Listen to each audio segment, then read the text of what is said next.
Hi everyone, in front of me I've got Realme GT8 Pro Dream Edition, and let me share with you how to clear credentials on this device.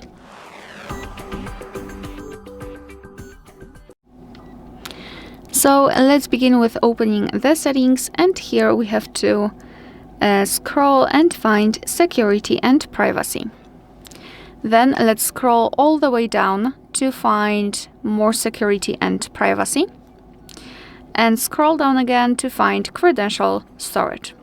Right here in this red color, we've got the option we're looking for, so simply tap on Remove All User Certificates and tap on OK to confirm. We have to also enter our screen lock to confirm everything. And as you can see, not only we've got this information, but also this option is inactive, which means that we just successfully removed all saved certificates. Alright, so that will be all. Thank you so much for watching. Please hit the subscribe button and leave the thumbs up.